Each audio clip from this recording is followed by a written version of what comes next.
चार ज़रूल अमसाल, चार कहानियाँ। नंबर 1, जिसकी लाठी उसकी भैंस।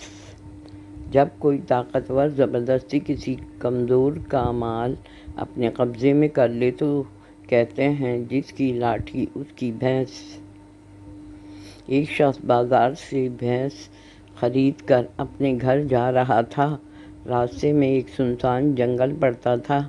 एक चोर ने रास्ता रोक लिया और डरा धमका कर कहा, भैंस मेरे हवाले कर दो।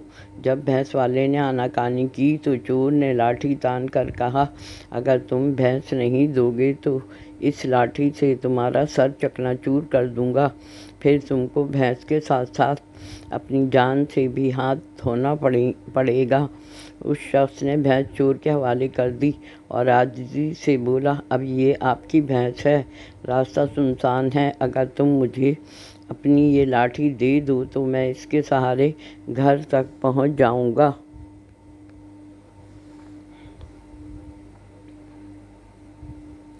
चोर ने सोचा, भैंस तो मुझे मिल गई है, चलो लाठी देने में क्या मुज़ायक़ा है। उसने लाठी भैंस वाले को दे दी और जैसे ही वो भैंस लेकर चलने लगा तो भैंस के मालिक ने लाठी तान कर कहा, कहाँ जाता है?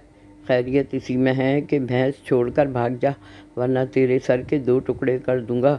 चोर घबरा गया और उसने भैंस वापस कर दी और अपनी लाठी मांगी। उस शख्स ने कहा, अब ये लाठी तेरे हाथ में नहीं दूंगा, क्योंकि जिसकी लाठी उसकी भैंस। नंबर 2, मुल्ला की दौड़ मस्जिद तक। हर शख्स की कोशिश उसके हौसले और उसकी रसाई तक होती है। जहाँ तक उसकी पहुँच होती है उससे आगे वो तजावुज़ नहीं कर सकता। किसी गांव में एक मुल्ला जी रहते थे। वो अक्सर अपनी बीवी और घर वालों से लड़ते रहते थे और कहते रहते थे, अगर तुम लोगों ने मुझे ज़्यादा तंग किया तो मैं परदेश चला जाऊंगा और कभी अपना मुंह तुम लोगों को नहीं दिखाऊंगा। एक दिन बीवी से लड़ते हुए यही कलमा दोहराया तो बीवी ने नाक भौंचड़ाते हुए कहा, हर रोज़ यही कहते हो, परदेश चला जाऊंगा तो चले क्यों नहीं जाते। मुल्ला जी को ये बात लग गई और वो तैश में आकर घर से रवाना होकर नज़दीकी एक मस्जिद में जा बैठे। बीवी को जब पता चला तो मुल्ला जी परदेश के बजाय मोहल्ले की एक मस्जिद में बैठे हैं तो वो वहाँ पहुँच गई और कहने लगी, वाह, परदेश जाने वाले, क्या हुआ? मुल्ला की दौड़ मस्जिद तक। नंबर 3, धोबी का कुत्ता, घर का ना घाट का। इस मुहावरे में कुत्ता नहीं कत्त का है, जिसके मायनी धोबी का कपड़े धोने का वो डंडा है जैसे धोबी अपने साथ रखता है। पुराने ज़माने में कपड़े धोबी घाट पर धोए जाते थे और कपड़ों को साफ करने के लिए उस मोटे डंडे से कूटा जाता था जिसको कतका कहा जाता है। उसे घाट पर नहीं छोड़ा जाता था कि कोई उसे उठा कर ले जाएगा और घर ले जाने में बेजा मशक्क़त करना पड़ती, इसलिए वो कतका धोबी रास्ते में मुनासिब जगह छुपा देता था। इस तरह वो कतका ना घर जा पाता था ना घाट पे रहता। धोबी का कतका, घर का ना घाट का। जो नए दौर में कतका बिगड़कर कुत्ता बन गया, ये असल कहानी है। बिल्ली के गले में घंटी कौन बांधे, जालिम के जुल्म से बचाव की हिम्मत कोई नहीं कर सकता। ये ज़रूर मिसल ऐसे मौके पे बोली जाती है जब हर शख्स जालिम से निजात हासिल करने की तदबीर तो बनाता है मगर कदम उठाने की हिम्मत नहीं करता।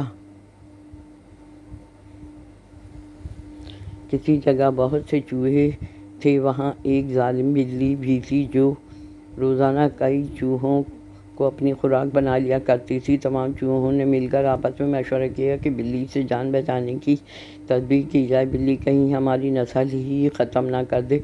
सब चूहों ने अपनी अपनी समझ के मुताबिक तदाबीर पेश की। चूहे ने कहा, मेरा ख्याल है बेहतरीन तरकीब ये है कि हम लोग कहीं से एक घंटी हासिल करें, उसे बिल्ली के गले में बांध दें। बिल्ली जहाँ जाएगी घंटी बजेगी और हम लोग होशियार हो जाएंगे। सब खुशी से झूम उठे।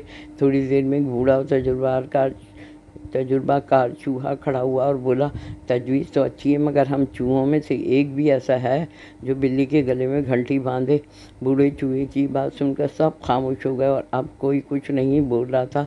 सब एक दूसरे की तरफ देख रहे थे जैसे कह रहे हों, बिल्ली के गले में घंटी कौन बांधे।